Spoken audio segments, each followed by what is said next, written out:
क्या आपने कभी सोचा है कि हमारा दिमाग कैसे हमें बेवकूफ बना सकता है? हम रोजमर्रा की जिंदगी में बहुत सारे फैसले लेते हैं, लेकिन क्या वे सच में हमारे लिए सही होते हैं? रॉल्फ डोबेली की किताब सोचने की कला साफ तौर पर हमें हमारी सोच की गलतियों को पहचानने और उन्हें ठीक करने की कला सिखाती है।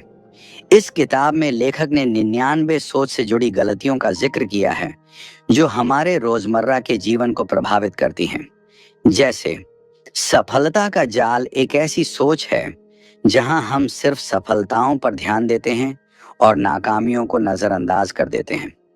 इससे हमें गलतफहमी हो जाती है कि सिर्फ सफलता ही मायने रखती है, जबकि नाकामियां भी उतनी ही जरूरी होती हैं। इसी तरह कॉन्फर्मेशन बायस पर भी बात की गई है। यह वो आदत है जो हमें सिर्फ उन जानकारियों को मानने पर मजबूर करती है जो हमारे पहले से बने हुए विचारों से मेल खाती हैं। इस वजह से हम नई और जरूरी जानकारी से चूक जाते हैं, जो हमारे फैसलों पर असर डाल सकती है। इस किताब का हर चैप्टर आपको सोचने का एक नया तरीका सिखाता है। यह आपकी सोच को साफ और आसान बनाने के तरीके बताती है, ताकि आप जिंदगी के हर मोड़ पर बेहतर फैसले ले सकें।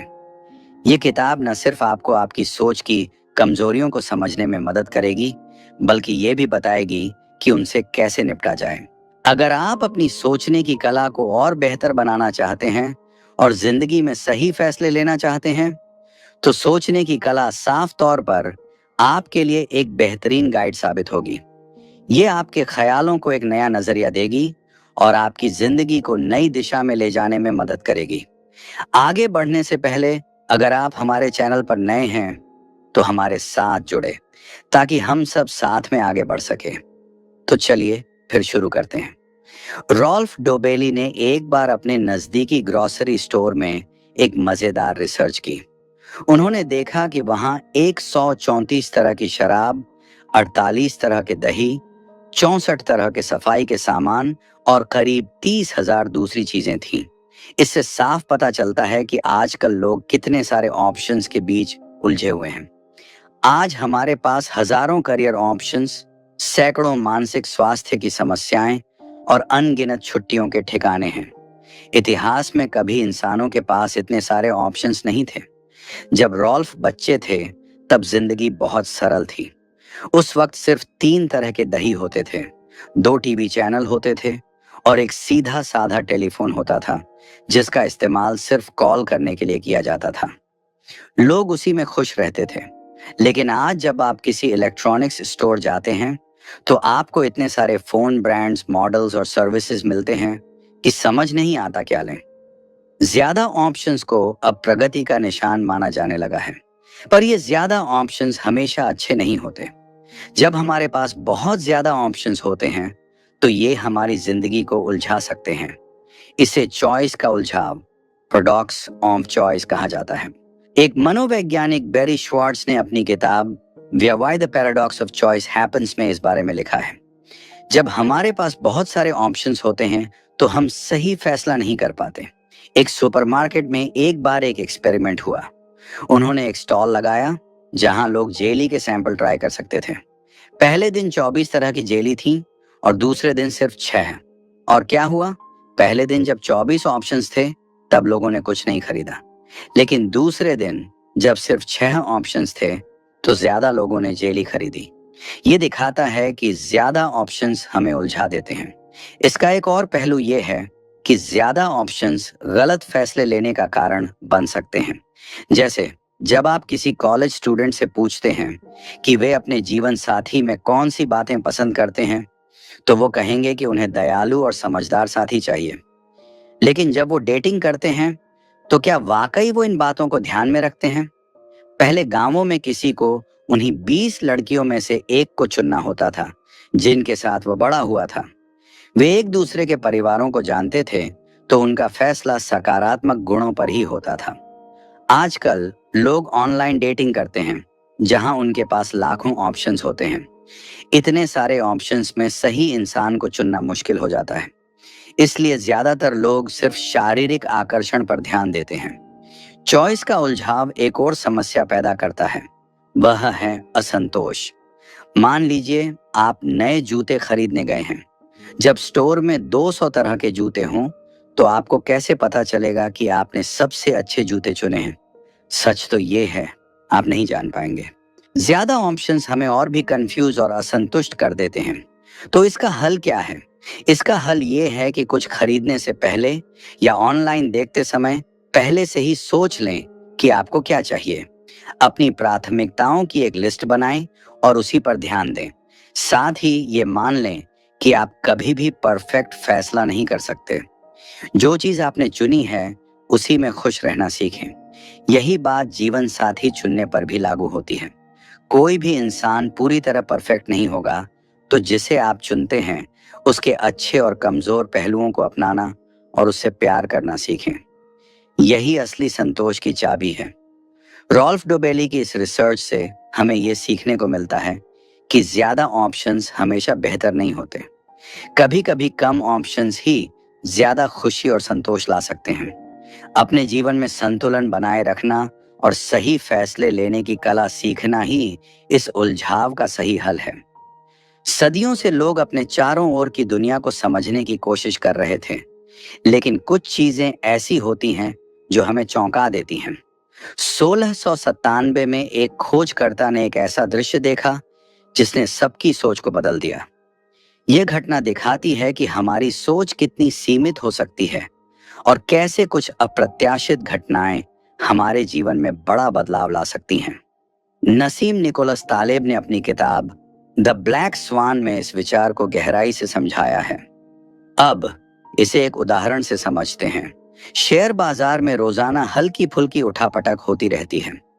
निवेशक इन बदलावों को नजरअंदाज करते हैं, लेकिन 19 अक्टूबर 1987 को अचानक डाउ जोन्स इंडेक्स में 22% की गिरावट आई। इस घटना ने दुनिया भर में हलचल मचा दी और इसे एक ऐतिहासिक घटना माना गया। यह घटना इस बात का प्रतीक है कि कभी कभी जीवन में ऐसी चीजें होती हैं जिनकी हम कल्पना भी नहीं कर सकते। ऐसी घटनाओं को ब्लैक स्वान कहा जाता है। ये घटनाएं आपके करियर, व्यवसाय और जीवन पर गहरा असर डाल सकती हैं। इनका असर सकारात्मक या नकारात्मक हो सकता है। जैसे एक व्यक्ति को अचानक अपने करियर में बड़ा ब्रेक मिलना या किसी को लॉटरी जीतना सकारात्मक ब्लैक स्वान हो सकता है। वहीं किसी प्राकृतिक आपदा का आना या आर्थिक संकट का आना नकारात्मक ब्लैक स्वान का उदाहरण हो सकता है। हमारी जिंदगी में कई चीजें ऐसी होती हैं जिनके बारे में हम जानते हैं, कुछ ऐसी हैं जिनके बारे में हमें जानकारी नहीं होती और कुछ ऐसी भी हैं जिनके बारे में हम सोचते भी नहीं हैं। ज्ञात तथ्य सामान्य ज्ञान की तरह होते हैं, जबकि अनजान तथ्य कुछ ऐसे सवाल होते हैं जिनका जवाब हमें नहीं पता। जैसे, क्या इंटरनेट हमें समझदार बना रहा है या ब्रह्मांड का आकार क्या है? इन सवालों के जवाब भविष्य में मिल सकते हैं, लेकिन जो चीजें हमें बिल्कुल भी नहीं पता होती, वे सबसे अलग होती हैं। उदाहरण के लिए 200 साल पहले कोई भी यह नहीं जानता था कि सोशल मीडिया हमारे जीवन का अभिन्न हिस्सा बन जाएगा। तो हमें ब्लैक स्वान के बारे में जानने की जरूरत क्यों है? क्योंकि ये घटनाएं हमारे जीवन में बहुत महत्वपूर्ण होती जा रही हैं। हम भविष्य के लिए योजनाएं बनाते हैं, लेकिन ये योजनाएं हमें अप्रत्याशित घटनाओं के लिए पूरी तरह से तैयार नहीं करती। हमारा दिमाग शिकार करने और चीजों को इकट्ठा करने में मदद करने के लिए विकसित हुआ है। प्राचीन काल में हमारे पूर्वज केवल साधारण चीजों का सामना करते थे। वे जानवरों का शिकार करते थे, जो कभी तेज और कभी धीमे होते थे। उन्होंने जो कुछ भी देखा उसे समझना आसान था, लेकिन आज का आधुनिक युग पूरी तरह से भिन्न है। हमारा मस्तिष्क तकनीकी प्रगति के साथ नहीं चल सकता। कई लोग ब्लैक स्वान का अनुभव करके अमीर बने हैं, जैसे कि J.K. रोलिंग, लैरी पेज और उसेन बोल्ट, जिन्होंने एक अद्वितीय मौके को पकड़ा और सफलता प्राप्त की। यह सब हाल के वर्षों में संभव हो पाया है। तो हम ब्लैक स्वान की जानकारी का लाभ कैसे उठा सकते हैं? खुद को ऐसी स्थितियों में रखें जहां आपके पास सकारात्मक ब्लैक स्वान का मौका हो। बड़े व्यवसाय, कलाकार और निवेशक आमतौर पर अधिक अवसरों का सामना करते हैं, क्योंकि उनके उत्पाद को कभी भी बहुत सारे लोग पसंद कर सकते हैं। दूसरी ओर, वे लोग जो अपनी सेवाएं बेचते हैं, जैसे कि कर्मचारी, पत्रकार या दंत चिकित्सक, उनके पास कम मौके होते हैं क्योंकि उनका बड़ा ब्रेक शायद ही कभी आता है। सामान्यतः आप कर्ज से बचकर, पैसे बचाकर और सावधानी से निवेश करके नकारात्मक ब्लैक स्वॉन से बच सकते हैं। बचत करें, चाहे आपको बड़ा ब्रेक मिले या न मिले, क्योंकि यह आपको सुरक्षित रखेगा। इस प्रकार ब्लैक स्वॉन के बारे में जानना हमें अपने भविष्य को बेहतर बनाने में मदद कर सकता है। यह हमें सिखाता है कि जीवन में अप्रत्याशित घटनाएं हो सकती हैं और हमें हमेशा तैयार रहना चाहिए। रॉल्फ डोबेली के एक दोस्त केविन ने एक बार 2 महंगी वाइन की बोतलें खरीदी। हालांकि केविन वाइन का शौक नहीं रखते थे और सस्ती वाइन भी नहीं पीते थे। फिर भी एक अच्छे सेल्समैन ने बिना किसी दबाव के केविन को वाइन खरीदने के लिए प्रेरित किया और इसी वजह से केविन ने वाइन खरीदने का फैसला किया। दूसरी ओर जो गिरार्ड एक सफल कार सेल्समैन है, जो ने अपने दोस्तों को एक बहुत ही उपयोगी सलाह दी। सबसे अच्छी बिक्री तकनीक ये है कि ग्राहक को यह महसूस कराना कि आप उनकी परवाह करते हैं। जो हर महीने अपने ग्राहकों को एक कार्ड भेजते हैं जिस पर लिखा होता है, हमें आप पसंद हैं। इसे लाइकिंग बायस कहा जाता है। इसका मतलब है कि हम उन लोगों से खरीदारी करना पसंद करते हैं जिन्हें हम पसंद करते हैं। एक अध्ययन में यह पाया गया है कि हम उन लोगों को ज्यादा पसंद करते हैं जो पहला देखने में अच्छे होते हैं, दूसरा हमारे जैसे होते हैं और तीसरा हमें अच्छा महसूस कराते हैं। एडवर्टाइजमेंट्स की दुनिया अक्सर पहले 2 बिंदुओं का उपयोग करती है। एडवर्टाइजमेंट्स में आमतौर पर सुंदर और आकर्षक व्यक्तियों को दिखाया जाता है, जबकि सामान्य दिखने वाले लोगों को कम ही दिखाया जाता है। एडवर्टाइजमेंट्स में ऐसे लोग भी होते हैं जो हमारे जैसे दिखते हैं। जैसे कपड़े धोने के डिटर्जेंट के एडवर्टाइजमेंट्स में गृहिणियों को दिखाया जाता है क्योंकि वे इस उत्पाद की मुख्य उपभोक्ता होती हैं। एक और तकनीक जिसका इस्तेमाल एडवर्टाइजमेंट्स में किया जाता है, उसे मिररिंग कहते हैं। इसमें सेल्स एजेंट ग्राहक के हाव भाव और बोलने के तरीके की नकल करते हैं। उदाहरण के लिए, अगर ग्राहक धीरे धीरे बोलता है और सिर खुजलाता है, तो सेल्स एजेंट भी वैसा ही करता है। इससे ग्राहक को यह महसूस होता है कि सेल्स एजेंट उनकी तरह है, जिससे ग्राहक उन्हें पसंद करने लगते हैं और उत्पाद खरीद लेते हैं। एडवर्टाइजमेंट्स में तारीफों का भी उपयोग किया जाता है। सेल्स एजेंट ग्राहकों को तारीफ करके उन्हें आकर्षित करने की कोशिश करते हैं, जैसे आप इसके लायक हैं, आप बहुत जवान लगते हैं, या यह रंग आप पर बहुत अच्छा लगता है। इन तारीफों से ग्राहक को यह महसूस होता है कि सेल्स एजेंट उन्हें पसंद करते हैं। मल्टी लेवल मार्केटिंग भी इसी आधार पर काम करती है। उदाहरण के लिए, टपरवेयर नामक कंपनी को लें, जो उच्च गुणवत्ता वाले प्लास्टिक के कंटेनर बनाती है। उनके उत्पाद स्थानीय सुपरमार्केट में कम कीमत पर भी मिलते हैं। फिर भी टपरवेयर की बिक्री ज्यादा होती है क्योंकि उनके सेल्स एजेंट घर पर पार्टियां आयोजित करते हैं। इस तरीके से वे ग्राहकों के साथ व्यक्तिगत संबंध बनाते हैं। गैर सरकारी संगठन भी इसी तकनीक का उपयोग करते हैं ताकि लोग दान देने के लिए प्रोत्साहित हो सकें। वे हमेशा अपने अभियानों में महिलाओं और बच्चों की तस्वीरें दिखाते हैं। आप शायद ही कभी सख्त या घायल सैनिकों की तस्वीरें देखें, हालांकि उन्हें भी हमारे समर्थन की जरूरत है। पर्यावरण कार्यकर्ता भी यह सोचते हैं कि वे अपने एडवर्टाइजमेंट्स में किस जानवर को दिखाएं।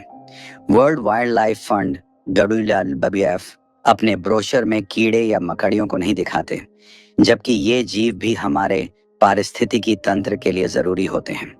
इसके बजाय WWF प्यारे जानवर जैसे पांडा और ध्रुवीय भालू की तस्वीरें दिखाते हैं, क्योंकि हम उन जानवरों को अधिक पसंद करते हैं जो इंसानों के समान व्यवहार करते हैं।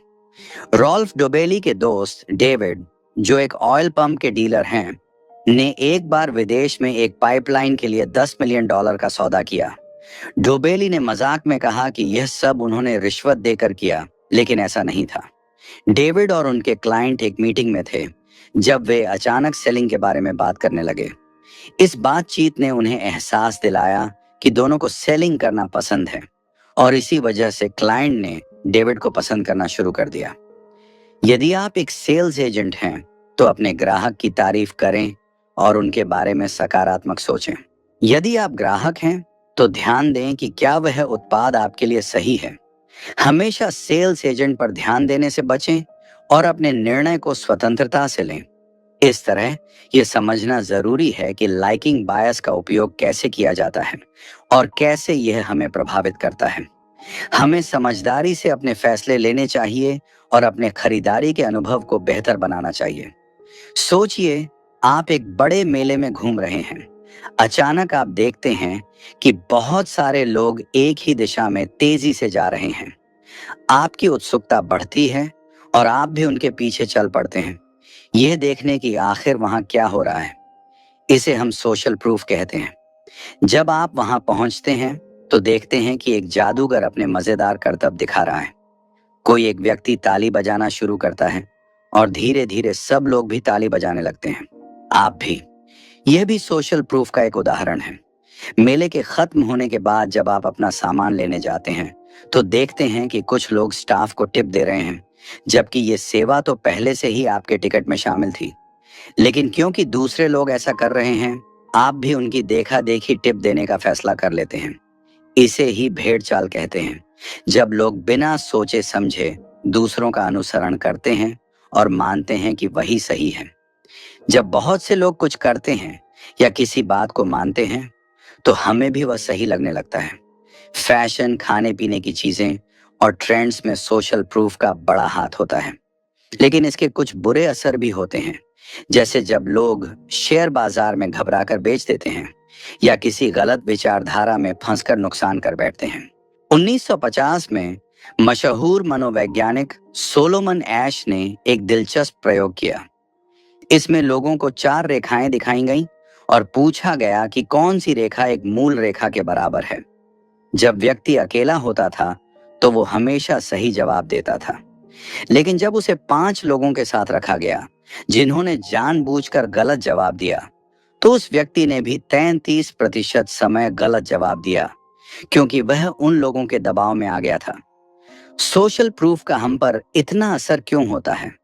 इसका कारण हमारे पूर्वजों से जुड़ा है। हजारों साल पहले जब आप अपने समूह के साथ शिकार पर होते और सब अचानक भागने लगते, तो आप क्या करते? क्या आप सोचते कि क्या हुआ? नहीं, आप भी उनके पीछे दौड़ते, क्योंकि उस समय जो लोग भीड़ का अनुसरण नहीं करते थे, वे शायद ही बचते। इसलिए हम उन्हीं लोगों के वंशज हैं जिन्होंने दूसरों की नकल की और जिंदा रहे। इसीलिए सोशल प्रूफ हमारे अंदर गहराई तक बसा हुआ है। आज भी हम इसका इस्तेमाल करते हैं, भले ही इससे हमें नुकसान हो। बिजनेस, सरकारें और नेता इसका फायदा उठाते हैं। जैसे कॉमेडी शोज में पहले से रिकॉर्ड की गई हंसी सुनाई जाती है, ताकि आप भी हंसें। सोशल प्रूफ का एक और बड़ा उदाहरण 1943 में नाजी प्रचार मंत्री जोसेफ गोएबल्स का भाषण है। उस समय जर्मनी युद्ध हार रहा था और गोएबल्स ने जनता से समर्थन मांगा। उन्होंने पूछा, क्या आप एक बड़ा और खतरनाक युद्ध चाहते हैं? और भीड़ जोर जोर से चीखने लगी। अगर गोएबल्स ने अलग अलग लोगों से यही सवाल किया होता, तो शायद कोई भी इस विचार को नहीं मानता। इसलिए किसी की बातों को मानने से पहले खुद सोचें। अपनी जानकारी और तजुर्बे से सही और गलत का फैसला करें। अपने विचार खुद बनाएं और सिर्फ भीड़ का हिस्सा न बने। एक बार 1981 में मैक्स प्लैंक को फिजिक्स के लिए नोबेल पुरस्कार मिला। वह जर्मनी के कई शहरों का दौरा कर रहे थे, जहां वे क्वांटम मैकेनिक्स पर अपने विचार साझा करते थे। उनके हर लेक्चर का विषय वही होता था। धीरे धीरे उनके ड्राइवर ने उनके लेक्चर को पूरी तरह से याद कर लिया। एक दिन ड्राइवर ने कहा, प्रोफेसर, क्या आपको बोरियत नहीं होती? इस बार म्यूनिक में क्यों ना मैं आपकी जगह लेक्चर दूं? आप मेरी टोपी पहनकर दर्शकों में बैठ जाइए। प्लैंक ने इस विचार को स्वीकार कर लिया। उस शाम ड्राइवर ने म्यूनिक में क्वांटम पर एक लंबा लेक्चर दिया और किसी ने भी यह नहीं पहचाना कि वह असली प्लैंक नहीं थे। जब एक प्रोफेसर ने सवाल पूछा, तो ड्राइवर ने चतुराई से कहा, मुझे नहीं लगता कि म्यूनिक जैसे शहर में कोई व्यक्ति इतना साधारण सवाल पूछेगा। इसके लिए मेरा ड्राइवर सबसे बेहतर जवाब देगा। और प्रोफेसर को पता नहीं था कि प्लैंक वास्तव में उसी जगह बैठे थे। ज्ञान की दो श्रेणियां होती हैं। पहला, असली ज्ञान, जिसे वे लोग प्राप्त करते हैं जो किसी विषय पर गहराई से अध्ययन करते हैं। दूसरा, ड्राइवर का ज्ञान है, जो तब होता है जब कोई व्यक्ति केवल दूसरों को इम्प्रेस करने के लिए थोड़ी जानकारी रखता है। शॉफर नॉलेज वाले लोग अच्छे कपड़े पहनकर और आकर्षक तरीके से बात करते हैं, लेकिन उनकी जानकारी सीमित होती है। उनका बोलने का तरीका ऐसा होता है जैसे वे किसी स्क्रिप्ट को पढ़ रहे हों। हम अक्सर शॉफर नॉलेज के जाल में फंस जाते हैं, जैसे न्यूज एंकर और जर्नलिस्ट। न्यूज एंकर ऐसे व्यक्ति लगते हैं जो विषय पर गहरी जानकारी रखते हैं, लेकिन दरअसल वे बस एक तैयार स्क्रिप्ट पढ़ रहे होते हैं। वे पैनल चर्चा आयोजित करते हैं, लेकिन खुद को विषय की पूरी जानकारी नहीं होती। कुछ पत्रकार असली ज्ञान के मालिक होते हैं। वे वर्षों की मेहनत और रिसर्च के बाद विषय की गहराई को समझने की कोशिश करते हैं। लेकिन कुछ अन्य पत्रकार अभी भी शॉफर नॉलेज के दायरे में रहते हैं। वे गूगल से जानकारी लेते हैं और सुन सुनकर लेख लिखते हैं। उनकी रिपोर्ट अक्सर पक्षपाती और संक्षिप्त होती है, क्योंकि उनके पास असली ज्ञान की कमी होती है। इसीलिए शॉफर नॉलेज के प्रभाव से बचने के लिए सतर्क रहना बेहद जरूरी है। असली विशेषज्ञ और ढोंगी के बीच का अंतर यह है कि विशेषज्ञ अपनी सीमाओं को पहचानते हैं। जब उनसे कोई सवाल पूछा जाता है जिसका उन्हें जवाब नहीं पता, तो वे ईमानदारी से कहते हैं, मुझे नहीं पता। जबकि ढोंगी अपनी कमी को छिपाने के लिए बात को गोल गोल घुमाते हैं या जटिल शब्दों का इस्तेमाल करते हैं। इस तरह हमें हमेशा सतर्क रहना चाहिए, ताकि हम असली ज्ञान और दिखावटी ज्ञान के बीच का फर्क समझ सकें और सही जानकारी को पहचान सकें। एक शाम लेखक रॉल्फ डोबेली और उनकी पत्नी एक थिएटर में फिल्म देखने गए। फिल्म के बीच में रॉल्फ ने कहा कि उन्हें घर लौट जाना चाहिए, क्योंकि फिल्म में कोई दिलचस्पी नहीं थी। लेकिन पत्नी ने उन्हें याद दिलाया कि उन्होंने $30 का टिकट खरीदा है, जिसे बर्बाद नहीं करना चाहिए। रॉल्फ ने कहा, वे पैसे अब हमारे पास नहीं हैं, हम पहले ही खर्च कर चुके हैं, इसलिए यह मायने नहीं रखता कि हम फिल्म देखते हैं या नहीं। उनकी पत्नी ने उन्हें अजीब नजरों से देखा, जैसे वह कोई अजीब बात कर रहे हों। अंत में पत्नी की बात मानकर रॉल्फ को फिल्म देखनी पड़ी। अगली सुबह रॉल्फ एक मार्केटिंग मीटिंग में गए। उनका एक विज्ञापन अभियान जो 4 महीने पहले शुरू हुआ था, अब तक कोई अच्छा नतीजा नहीं दे रहा था। रॉल्फ उन लोगों में से थे जो इस अभियान को बंद करना चाहते थे, लेकिन विज्ञापन प्रबंधक ने कहा कि उन्होंने पहले ही बहुत सारा पैसा लगाया है। अगर उन्होंने इसे रोका तो उनका सारा पैसा बर्बाद हो जाएगा। यहाँ वह संकट खर्च फैलेसी के जाल में फंस गए। रॉल्फ का एक दोस्त था जो एक खराब रिश्ते में था। उसकी साथी बार बार उसे धोखा देती, फिर लौटती और माफी मांगती। दोस्त ने बताया कि उसने इस रिश्ते में बहुत कुछ दिया है, इसलिए उसे छोड़ना आसान नहीं था। संक कॉस्ट फैलेसी तब होती है जब हम किसी चीज में बहुत सारा समय, मेहनत, पैसा या भावनाएं लगाते हैं। यह हमें उस चीज में फंसे रहने के लिए मजबूर करती है, भले ही हम पहले ही बहुत कुछ खो चुके हों। जैसे जैसे हम निवेश करते जाते हैं, उस चीज को जारी रखने की इच्छा भी बढ़ती जाती है। निवेशक अक्सर इस गलती के शिकार होते हैं। जब वे स्टॉक्स खरीदते हैं तो वे सिर्फ स्टॉक की मौजूदा कीमत देखते हैं, लेकिन उन्हें भविष्य की कीमत का भी ध्यान रखना चाहिए। यदि स्टॉक अब अच्छा प्रदर्शन नहीं कर रहा है, तो उसे बेचना बेहतर होता है और अच्छे विकल्पों की तलाश करनी चाहिए। संक कॉस्ट फैलेसी हमारी स्थिति और अपने फैसलों को स्वीकार करने की जरूरत पर निर्भर करती है। हम अपने पुराने फैसलों को बदलना नहीं चाहते और अपनी गलतियों को मानना नहीं चाहते। एक उदाहरण है कॉनकॉर्ड, एक सुपरसोनिक एयरक्राफ्ट प्रोजेक्ट, जिसे यूके और फ्रांस की सरकारों ने शुरू किया था। कई बार विफलताओं के बावजूद उन्होंने इसे जारी रखा। इसी तरह अमेरिका भी वियतनाम युद्ध में हार मानने के बजाय लड़ता रहा, क्योंकि उन्होंने पहले ही बहुत कुछ खर्च कर दिया था। अब यह सोचने का समय है, क्या आपने किसी ऐसी चीज में बहुत सारा समय, मेहनत या पैसा लगाया है जो अब काम नहीं कर रही है? उस चीज पर ध्यान मत दीजिए, बल्कि भविष्य पर ध्यान दें।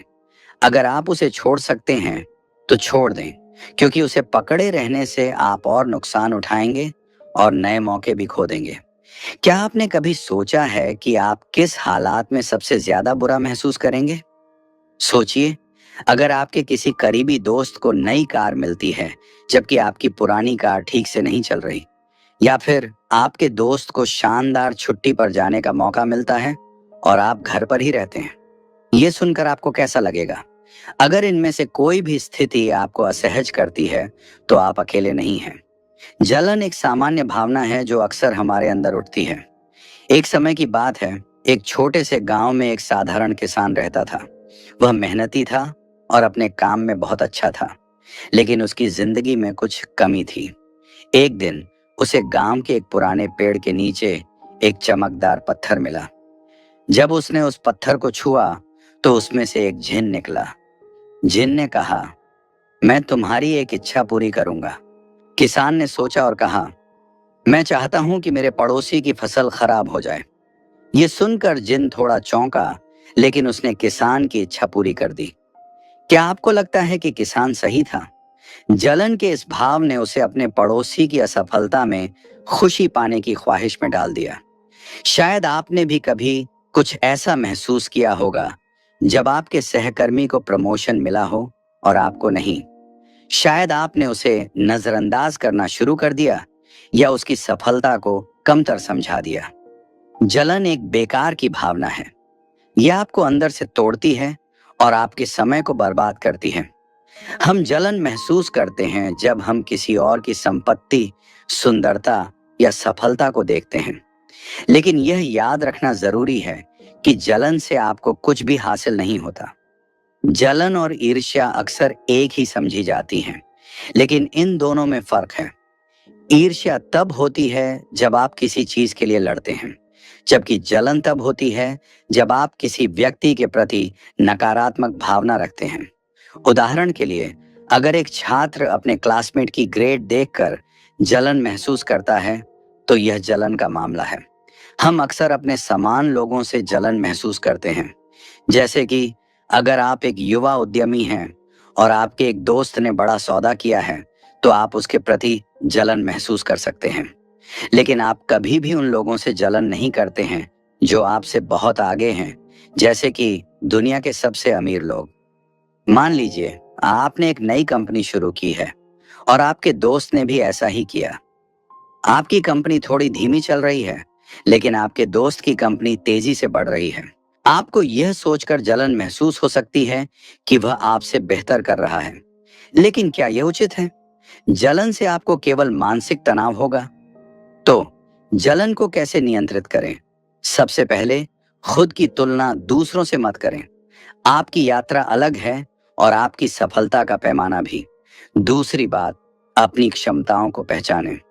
एक ऐसा क्षेत्र खोजें जिसमें आप सबसे अच्छे हैं और उस पर काम करें।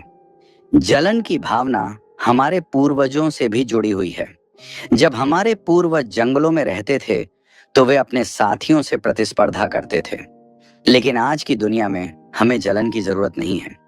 अगर आपके सहकर्मी ने एक महंगी कार खरीदी है, तो इसका मतलब यह नहीं है कि उसने आपसे कुछ छीना है। इसकी बजाय उस इंसान से प्रेरित हों जो आप बनना चाहते हैं, और अपनी मेहनत से वहां तक पहुंचने की कोशिश करें। आखिरकार जलन केवल एक भावना है। इसे समझना और इससे आगे बढ़ना ही असली सफलता है। इसलिए जब भी आपको जलन महसूस हो, खुद से पूछें कि क्या यह भावना आपको आगे बढ़ा रही है या पीछे खींच रही है। क्या आपने कभी देखा है कि जब आप एयरपोर्ट या रेलवे स्टेशन पर होते हैं, तो कुछ लोग आपके पास आते हैं और आपको फूल या अन्य चीजें देने की कोशिश करते हैं। वे कहते हैं कि यह सब फ्री है या उनके तरफ से एक उपहार है। आप इनसे बचना चाहते हैं, लेकिन अचानक आप खुद को उनका सामान लेते हुए पाते हैं। कुछ समय बाद आप देखते हैं कि उनका एक और साथी आपसे दान देने के लिए कह रहा है। यह सब आपसी लेन देन या रेसिप्रोसिटी के सिद्धांत पर आधारित है। जब हम किसी से कुछ प्राप्त करते हैं, तो हम अपने आप को उनके प्रति कर्जदार महसूस करने लगते हैं। यही कारण है कि कई लोग या समूह आपको मुफ्त चीजें देते हैं, क्योंकि वे उम्मीद करते हैं कि आप भी बदले में कुछ देंगे। चैरिटी और एनजीओ इस तकनीक का बहुत अच्छे से उपयोग करते हैं। मानिए, एक पर्यावरण संगठन आपको सुंदर स्थानों के पोस्टकार्ड भेजता है। साथ में वे एक पत्र भी भेजते हैं जिसमें लिखा होता है कि यह पोस्ट कार्ड आपके लिए उपहार है और यदि आप दान नहीं देना चाहते तो भी आप इसे रख सकते हैं।